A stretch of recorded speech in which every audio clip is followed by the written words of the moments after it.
Hey, welcome to the Stealthy Aging live stream. I'm so glad you're here. For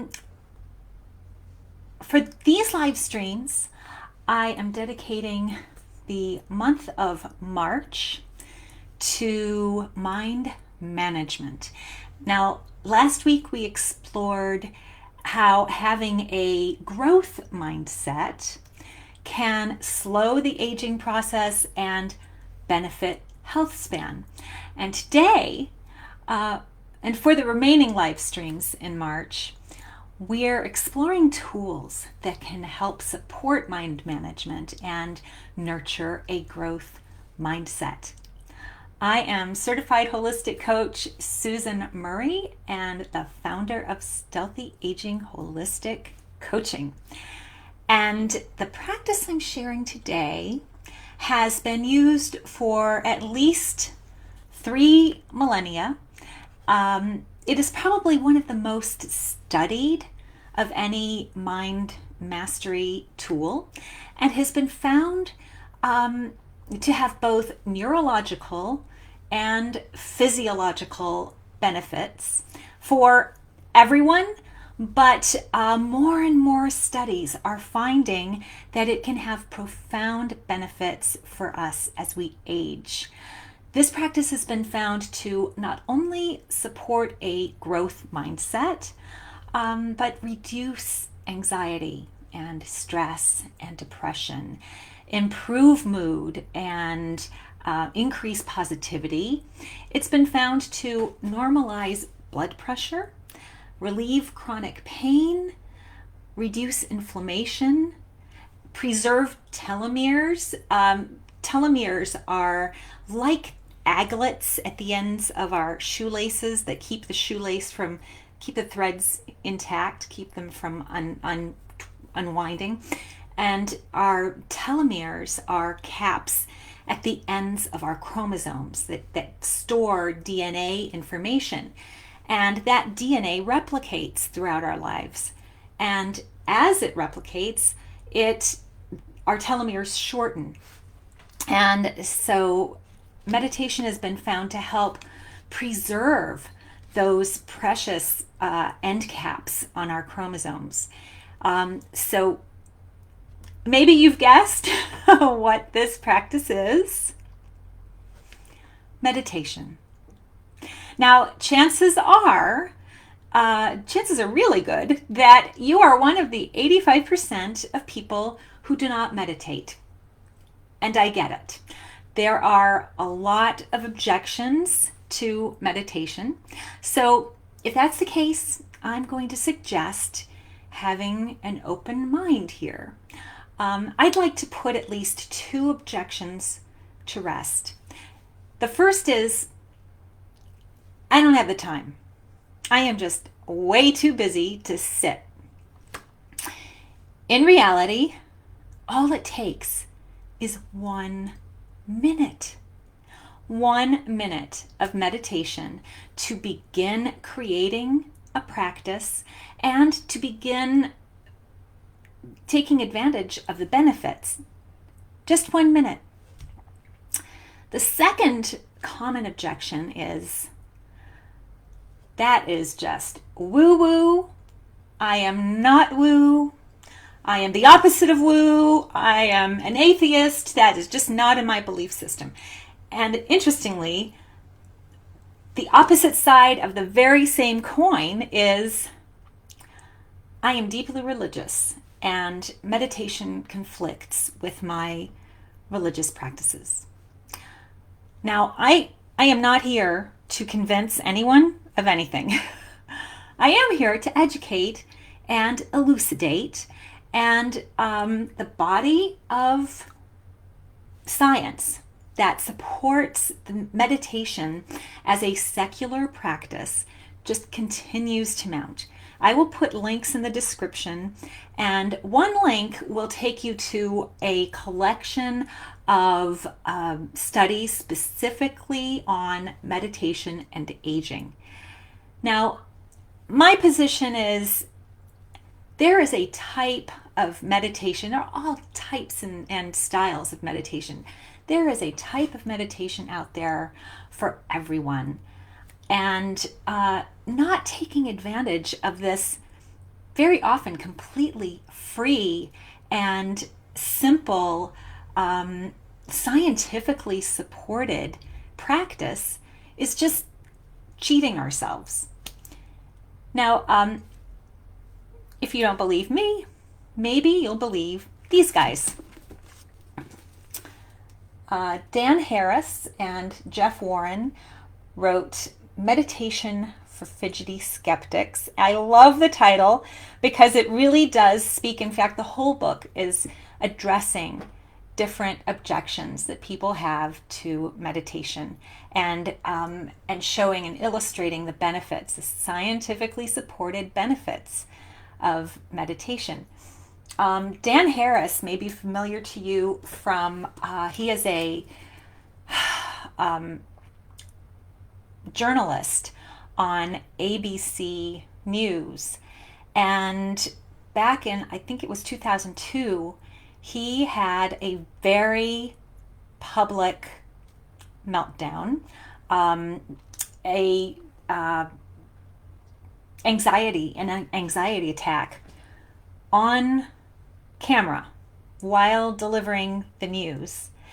And that was a turning point for him. He eventually began a practice of meditation, and he wrote the book 10% Happier, which came out before the Meditation for Skeptics book.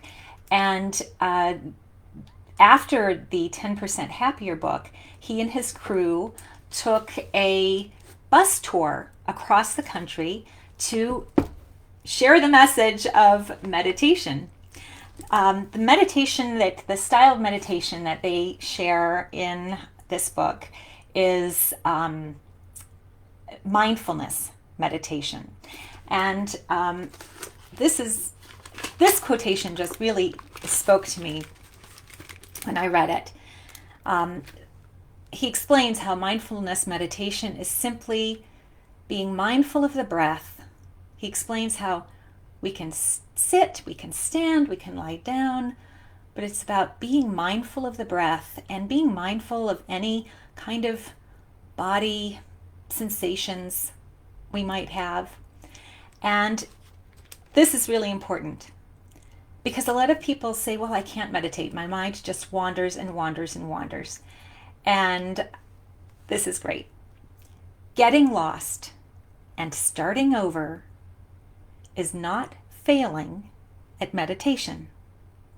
It is succeeding, which is such a great message, and hopefully can calm a lot of people who think that they're failing at meditation. You really can't fail at meditation.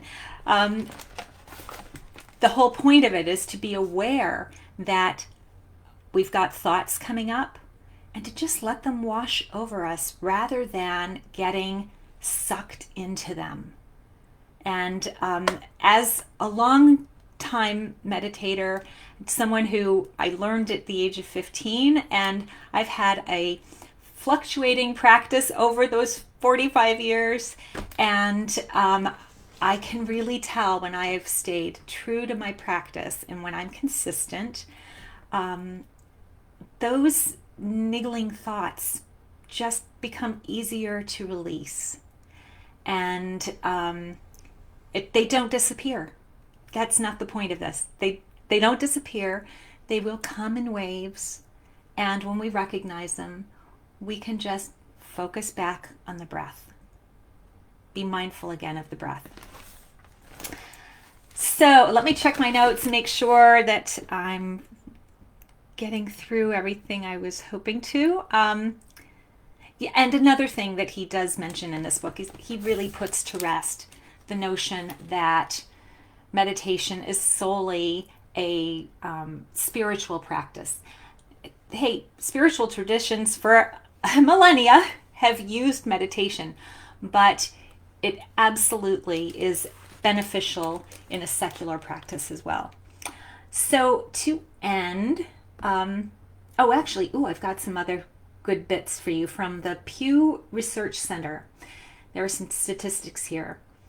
It is estimated that 200 to 500 million people meditate worldwide. Over 14% of Americans have meditated at least once, which to me is a sad statistic because that means that at least 85% of Americans have not even tried this for 1 minute. Meditation improves anxiety levels 60% of the time. Meditation can reduce the risk of being hospitalized for coronary disease by 87%. That is, wow. Why wouldn't you want that, right? Meditation can reduce the wake time of people with insomnia by 50%, according to Mindfulness Meditation statistics. Almost 10% more children used meditation in 2017 than they did in 2012. 52% of employers provided mindfulness classes or training to their employees in 2018. And another statistics, the reason why they probably did that is meditation can increase employees' productivity by 120%. And then the last statistic that the Pew Research Center has here is school suspensions were reduced by 45% thanks to meditation. So those are some compelling facts to keep in mind. So before I close, I would like to read to you a meditation from their book, Meditation for Fidgety Skeptics. And they say it's 1 minute or longer, so it's probably a little under 2 minutes. So the name of this meditation is 10 Good Breaths. Start by stopping wherever you are. Lying in your bed, parked in your car, standing in an elevator. Try it with your eyes open, but keep your gaze soft. It's the perfect stealth meditation. In this meditation, we're intentionally controlling the first few breaths, breathing more deeply than normal, exaggerating the airflow to help us feel it more. Big inhale. 1. Counting breaths helps us pay attention. Make the out breath nice and long. See if you can let it be a release, your whole body softening as the diaphragm relaxes. For the next few in-breaths, experiment with holding in the air for a moment. As you breathe out, imagine you are breathing out whatever worry or concern may have been spinning around in your head. After 3 or 4 breaths like this, move into breathing normally. As you count each breath, get interested in how fully you can feel the sensation of breathing, its softness and rhythm. Really try to get into it as you stand there in the elevator, staring into space, grooving on your breath. Notice how you're able to shift the ratio of your attention so that your thoughts get less loud and insistent as your breath gets more pronounced. Notice how we focus in, the visual world kind of washes out. Keep counting. You can make it to 10. If you get distracted and forget where you were, start over from where you got lost, always with a sense of humor. How patient can you be with each breath? No rush. Breathing like you have all the time in the world. See if you can enjoy the simplicity of the activity as everything else fades into the background.